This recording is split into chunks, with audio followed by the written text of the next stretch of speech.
Erling Haaland kan yeroo kamuu caala bara kana goolii hedduu galchuu danda'a jedhe xiinxalaan Sky Sport Jamie Carragher.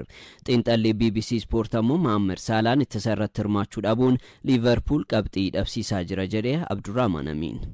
Scored his first touch in the Champions League on Wednesday, and he's in here, and he scores! First attack for Erling Haaland today! Lammiin Norway Erling Braut Haaland bara dorgommii kana taphoota Premier League torban goolii 9 Manchester Cityf galcheera. Walumaa galatti bara kana taphoota 11 taphateen biyyaa fi kilaba isaaf goolii 18 galchuun ga'umsa gaariin imalaa jira. Xiinxalaan Sky Sport Jamie Carragher Erling Haaland bara kana kan yeroo kamuu caalaa goolii hedduu galchuuf dandeettii qaba jedhe. Taphattoota Premier League keessa taphatan kan yeroo kamuu caalaa goolii hedduus daawwachaa jirra jedheera. Taphattoota sarara fuulduraa kana dura turanis hedduu argeera kan jedhe Carragher. Inni garuu isaanirraa waan adda isaan godhu qaba. Premier League keessatti Sergio Kun Aguerotti aanuudhaan taphataa Manchester Cityidhaaf goolii hedduu oomishaa jirudha jedhe. Haaland ati taphataa cimaa yeroo kanaati jechuun yeroo gaafatametti miirri akkasii natti dhagaamee hin beeku. Morkataa keenya injifachuuf akkattiin goolii galchuu qofa yaada jechuun deebise. Haaland bara jalqabaa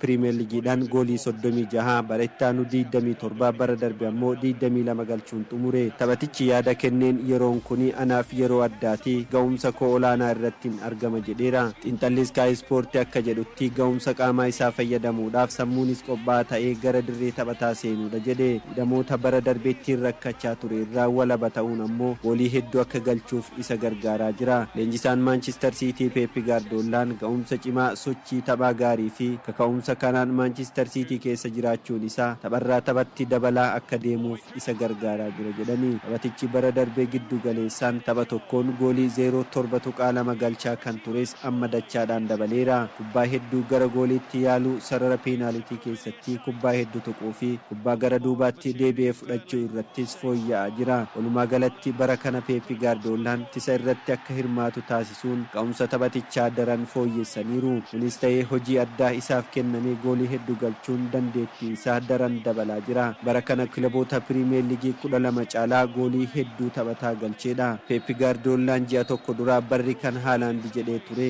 mallee sanumatu ta'aa jira jechuun tapha torbee torbaffaa Brentford injifataniin booda dubbatanii. In range now and whacks it into the top corner.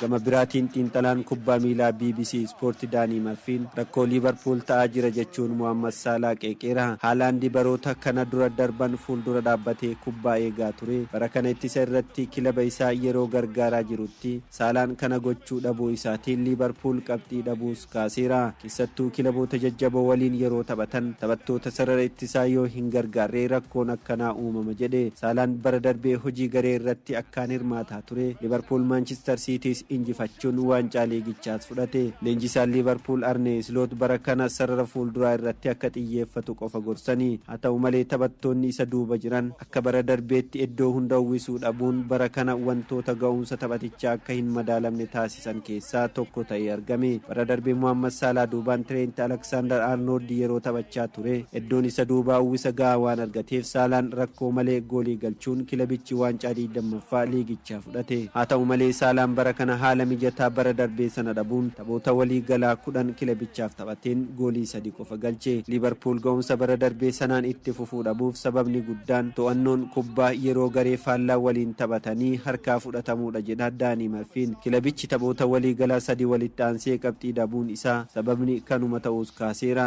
Arne Slot taphattoota sarara fuulduraa Mohamed Salah, Florian Wirtz fi Alexander Isak waliin qindoomsanii kilabicha injifannootti deebisuudhaaf yeroo itti fudhataaf sodaatamafi. Szoboszlai to Salah. Liverpool are running away with it again. Correa, Esteban! Blue paradise.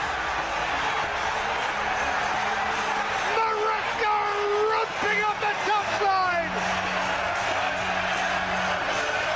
to engage in a brilliant bridge moment.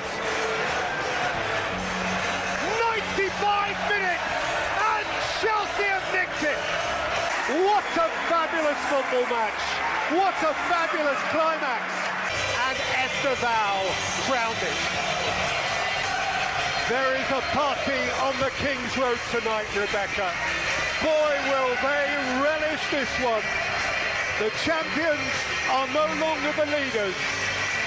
oduu maddeen alaatii qindeeffannetti yoo ceenu Premier League England torbee torba faadhaan Manchester City, Everton fi Newcastle injifatan. Sanbata Liverpool yoo mo'amu Arsenal injifachuudhaan dursummaa isaa fudhateera. Dassaaleny Sirnaa kattaanutti qindeesse. In the Champions League on Wednesday and he's in here and he scores! First attack for Erling Haaland today! yeroon kunanaaf seenaa jireenya koo keessatti yeroon ga'umsa koosa olaanaa irra jiruudha. Yaada Erling Haaland erga gooliin galcheen Manchester City injifateen booda kenneedha. Manchester City ga'umsa Haaland ittiin gargaaramuun goolii 1-0 Brentford injifatee deebi'e. Injifannoon kun Pep Guardiola Premier League England qofaan taphoota 349 keessaa injifannoo 250 ta'uun galmaa'eera. Sir Alex Ferguson, Arsene Wenger fi David Moyes ittiin aanuun saarfaffaa seenaa kana dalagisteera. Taphoota 349 keessattiin taphoota 250 injifachuun leenjisaa saffisaa rikeerdii kana qabateera. Erling Haaland daqiiqaa 9ffaattiin kubbaa Josko Gvardiol sirreessee kenneef galchuun Manchester City sadarkaa 5ffaa akka qabatu gargaareera. Gooliin kun goolii sadaffaa Haaland torbee tokko keessatti galchee yoo taatu barana biyyaa fi kilaba isaatiif taphoota 11 goolii 18ffaa galchee. Taphoota 11 kanneen keessaa tapha tokko qofa irratti goolii kan hin galchine Haaland seenaa isaatiin yeroo duraatiif taphoota 9 irratti walitti aansee goolii galchuu isaati. Haaland bara jalqaba isaa Premier Leaguein goolii 36, bara ittaanu 27, bara darbe ammoo 22 galchee xumure. Erling Haaland taphicha booda yaada kenneen yeroon kun anaaf yeroo addaati. ga'umsa koosa olaanaa irratti argama jedhee. Tapha kanaan badhaafamaan Ballon d'Or si'a tokko Rodriin irra deebiin miidhamuunsaa Pep Guardiola yaaddoo keessa galcheera. Manchester Cityin qabxii 13 sadarkaa 5ffaa qabateera. Dursaa liigichaa Arsenal irraa qabxii 3 qofaan fagaata. Taphoota birootiin kaleessumaa Newcastle United goolii 2-0 Nottingham Forest injifate. Newcastleif Bruno Guimaraes fi Nick Voltmed gooliiwwan galchaniiru. Ange Postecoglou taphoota 7 kilabicha dursan injifannoo malee maluun dhiibbaa keessa jiru. Nottingham Forest sadarkaa 17ffaattis sigigaateera. Everton goolii 2-1 Crystal Palace injifate. Imalli injifannoo Palace taphoota 19 booda dhaabbate. Aston Villaan Burnley goolii wal fakkaatu 2-1 yoo mo'u Wolves Brighton waliin goolii 1 qixabahan. McAllister opening up for a shot for Moises Caicedo! Well, even by his standards, that's something special. Sanbata Chelsea, Arsenal fi Manchester United injifannoo galmeessan. Tapha cimaa torbee kanaan Stamford Bridge'tiin Liverpool kan simate Chelsea'n goolii 2-1 injifate. Taphichaan daqiiqaa 14ffaattiin Moses Caicedo'n goolii hawwattuu fageenya irraa galcheen Chelsea'n dursa yoo qabatu daqiiqaa 63ffaattiin Cody Gakpo wal qixxeesseera. Caicedo'n barana goolii isaa 3ffaa galche. Taphichi qixaan xumurama jedhamee osoo eegamu jijjiiramee kan seenee dargaggeessi lammii Brazil Steve Willian daqiiqaa 95ffaattiin goolii galcheen Chelsea'n injifannoo galmeesse. Liverpool ammoo taphoota 3 walitti aansee mo'ameera. Liverpool taphoota hundaan taphoota 7, Premier League'n ammoo taphoota 5 walitti aansee injifachuun jalqabbii gaariin eegalus taphoota 3 darban Crystal Palace, Galatasaray fi Chelsea'f harka laateera. Paawundii miiliyoona 51 Palmeerasii Chelsea'f kan mallatteesse Estevaa'oon Premier League'n goolii isaa jalqabaa galche. Here is Saberieta and Declan Rice on the follow-up.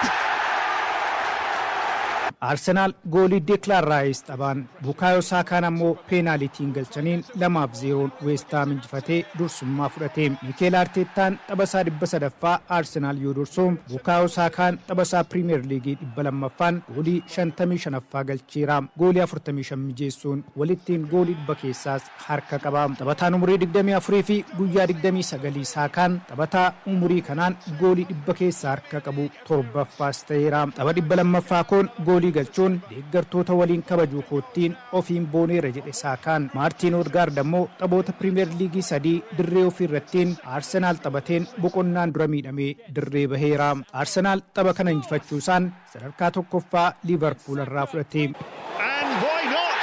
Šeško makes it 2.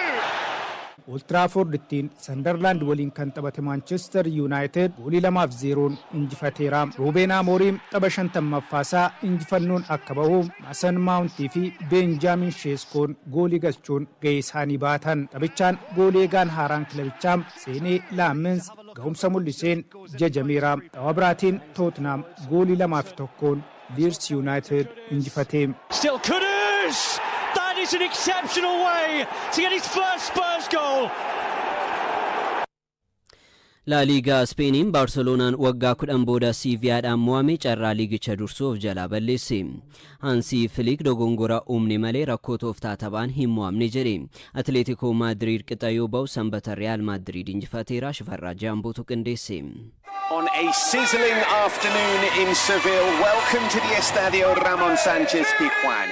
Yeroo akka kanaatti tureen Barcelona goolii 11-1 kan mo'anneen gooliin galchine ammas baay'achuu baatus kunoo bara kanas goolii 4-1 injifanneerra jedhe kilabni Spain Sevillaan kaleessa erga Barcelona waggoota 10 booda injifate.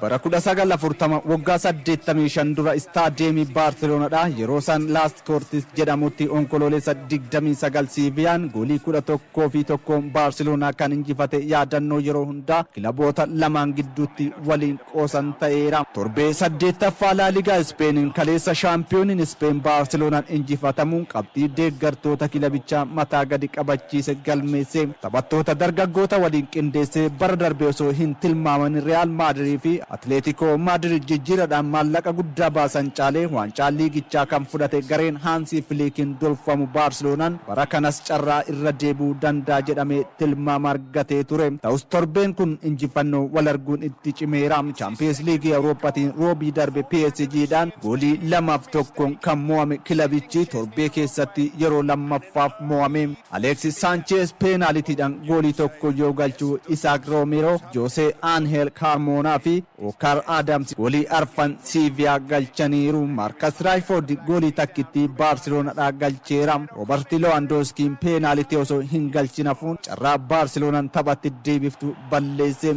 Injifatamuun kun ammoo erga bara 1951 goolii 4-0dhaan mo'amanii booda yeroo jalqabaatiif goolii hedduu Sevillaarraa keessummeessan ta'us ammas qabxii lamaan qofaan Real Madrid caalamuun sadarkaa lammaffaan itti fufeera. Taphicha booda tooftaa taphaa Hansi Flick qeeqa keessummeessus inni garuu dogongoraan malee tooftaa taphaan hin mo'amne jedhe. Barcelonaan bara darbee eegalee haalli goolii ittiin keessummeessu morkattootaan itti barameera. Taphattoonni Barcelonaadhaa yeroo kubbaa qabatan sarara duuba isaanii duwwaa gochuun gara duraatti deemuun taphachuudhaaf yaalu. Haala kanaan yeroo lama PSG'dhaan mo'amaniiru. Kaleessa Sevillaan goolii 2 haala kanaan itti galche. Taphattoonni garee faalladhaa taphattoota sarara ittisaa Barcelonaadhaa iddoo bal'aa dhiisuudhaan gara fuula duraatti yoo xiqqaate hamma meetira 30 siquudhaan taphatan fayyadamuun saffisaan goolii irratti galchan. Kanaan ala Hansi Flick Lamine Yamal malee injifachuun akka itti ulfaatu mirkaneessan. Taphichaan kubbaan haalan yaa'insa dhabeera jedha ragaan ooftan baaseen. Kanaan ala taphataan garaagarummaa uumuu kilabicha keessaa hir'achuudha mul'isaa jedha. Kanas ta'u Hansi Flick jalqaba peenaalitiidhaan lammaffaa immoo dogongora uumne tooftaa keenyaa fi ijaaramni kilabichaa rakkoo hin qabu jedhe. Kana sirreessine gara fuula duraatti injifannootti deebina jedheera. Taphoota birootiin Atletico Madrid goolii 1-1 Celta Vigo waliin qixa ba'e. Iago Aspas Celta Vigodhaaf akkasuma taphataan Celta Vigodhaa Carlos Starfelt garee ofii irratti goolii galcheera. Real Betis goolii 2-1 Espanyol Rayo Vallecano 1-0 Real Sociedad Alaves 3-1 Elche mo'atan. Sanbata gareen Xavi Alonsotiin leenjuu Real Madrid goolii 3-1 Villarreal mo'atee dursummaa liigichaatti deebi'e. Torbee darbee Atletico Madrid mo'amee dursummaan kan irraa fudhatame Real Madrid bara kana fooyya'insa mul'iseera. Kylian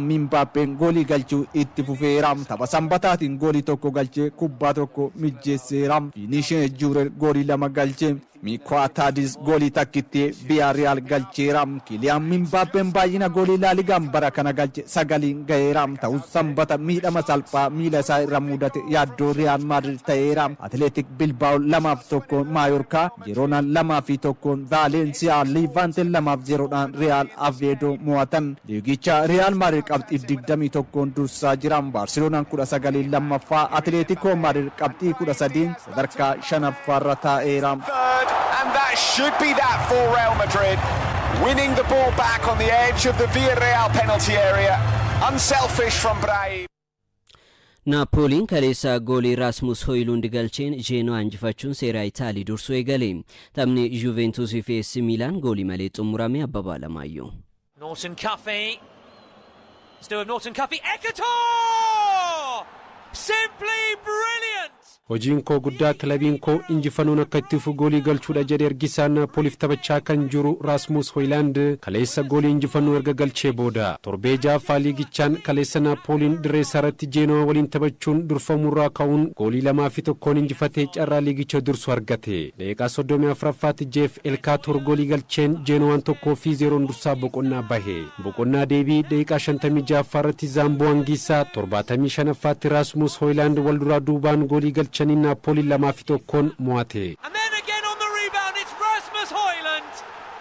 They do turn the game around. Hojlund taphoota liigichaa afuriin goolii 2 Naapooliif galche. Dorgommii hundaanuu taphoota 6 goolii 4 kilaba magaalaa Neepilsiif galchuu isaati. Xiyyeeffannoo keenya taphataan irratti gochuu qabna kan jedhe Rasmus Hojlund ammas of cimsinee dhiyaachuuf hundi keenya daran hojjechuu qabna jedhe turtii Daazin waliin taasiseen. Leenjisaan Naapoolii Antonio Konteen barii dorgommii kunnuuf bara ulfaataadha jedhan. Sababni ammoo jedhan Konteen bara darbe Champions League Awurooppaa irratti hirmaachaan turree dorgommiiwwan biroo keessaas yeroodhaan keessaa baanee bara kana garuu taphoonni nutti baay'ataniiru jedhan.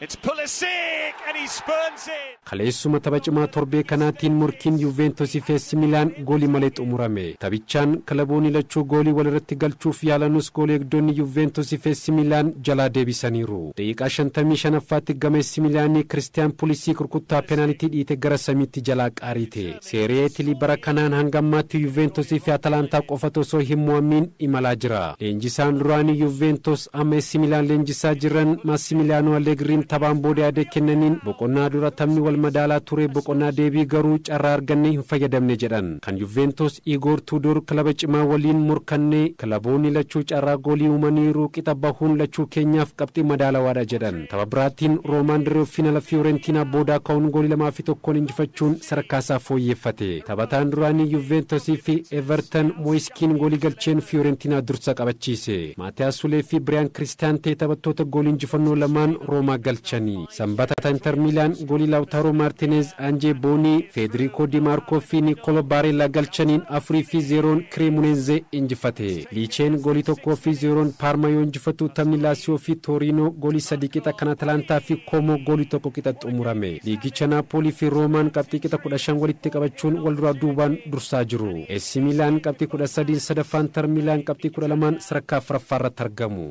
Boni Barella, it's a rout now for Inter. Still more than half an hour to play.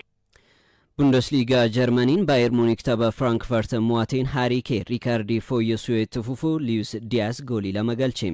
Dortmund fi RB Leipzig qixaan xumurani. Liigi Faransiin immoo Paris Saint-Germain Lille waliin tapha qixa baheen obboleessi Kylian Mbappe Ethan Mbappe Lilleef goolii galcheera. Abubakar Abdallah. And now Kane into the corner. Ruthless and efficient. Lammiin England Harry Kane Bundesliga Germaniitiin Ricardi fooyyessuu itti fufuun Bayern Munich taphoota liigichaa 6 walitti aansuudhaan injifachuun jalqabbii gaarii isaa akka itti fufuuf gumaacha taasisaati jira. Liigichaan tapha cimaa torbee kanaatiin Borussia Dortmund fi RB Leipzig morkii waliin taasisan tokko qixaan kan xumuranis taatee liigichaa torbee kanaati. El Kanous got the shot away. Torbee jaaffaa liigichaatiin kaleessa Stuttgart 1-0dhaan Hedeneen mo'achuudhaan gara sadarkaa afuraffaatti ol siqe. Kamisa darbee liigii Awurooppaatiin Baaziliin kan mo'atame Stuttgart kaleessa tapha Hedeneen waliin taphateen boqonnaa deebii Bilal El Kanous taphattoota ittisaa 2 bira darbuudhaan goolii galcheen Stuttgart taphoota liigichaa 3 walitti aansuudhaan akka mo'atuuf gargaare. Taphataan sarara fuulduraa Ermedin Timov carraa goolii 2ffaa argatee taphaan ala ta'uu isaatiin jalaa qabte. Kaleessuma Hamburg Mainz matee 4-0dhaan yoo injifatu Borussia Mönchengladbach Freiburg waliin goolii malee qixa bahe. Gnabry looking to try and make an early breakthrough, and they have. Inside 15 seconds, Luis Diaz. Sanbata shaampiyooniin Jarmanii Bayern Munich gara Frankfurt maluudhaan goolii 3-0dhaan tapha mo'ateen Luis Diaz taphichi jalqabee daqiiqaa tokko goolii galcheen Munich dursuu eegale. Boqonnaa deebii Harry Kane goolii 2ffaa dabaluudhaan barana goolii 11 liigichaan kan galche yoo ta'u Bundesligaan taphataa jalqabaa taphoota 6 goolii 11 galches ta'eera. Lammiin England dorgommii hundumaa taphoota 10 goolii 18 galchuu isaati. Dorgommii gurguddoo Awurooppaa 5 keessaa taphataa taphoota muraasaan goolii 100 kilaba tokkoof galches ta'e. Kilabiin Bavaariyaa Bayern Muunik riikardii liigichaan taphoota 6 goolii 25 galchuudhaan hurnanuu mo'atee qabxii 18tiin liigicha dursaa jira. Lammaffaarra kan jiru Boorshaa Doortmund tapha RB Leipzig simateen tokko qixaan bahuu isaatiin Muunik garaagarummaa qabxii 4tiin liigicha dursaatii jira. Doortmund tapha Signaal Iduna Paarkitti RB Leipzig simateen Jan Quanton Doortmundiif Christopher Baumgartner RB Leipzig goolii galcheera. Bayer Leverkusen 2-0dhaan Union Berlin yoo injifatu Augsburg 3-1 Wolfsburg mo'ate. Bremen 1-0dhaan Saint Pauli injifate. Big brother Kylian Mbappe, Ethan Mbappe stroking the ball into the net. Liigi Piraansiin PSG'n qixaan bahuu isaatiin lammaffaarra kan jiru Marseen garaagarummaa jiru qabxii tokkotti dhiphise. Kaleessa dursaa liigichaa PSG'n morkii Lille waliin taasise tokko qixaan xumure. Taphichaan obboleessi taphataa Real Madrid Kylian Mbappe Ethan Mbappeen goolii tokko Lilleef galcheera. Taphataan ganna 18 Ethan Mbappeen sarara jidduutiin kilabichi taphataa fuulduraatti abdateedha. Nuno Mendes PSG'f goolii galcheera. Olympic Lyon Toulouse simatee 2-1 mo'ate. Monaco Nice waliin 2 qixaan xumure. Le Havre 2 wal qixa Rennes waliin yoo xumuru Strasbourg 5-0dhaan Angers mo'ateera. Sanbata Marseille 3-0dhaan Metz injifate.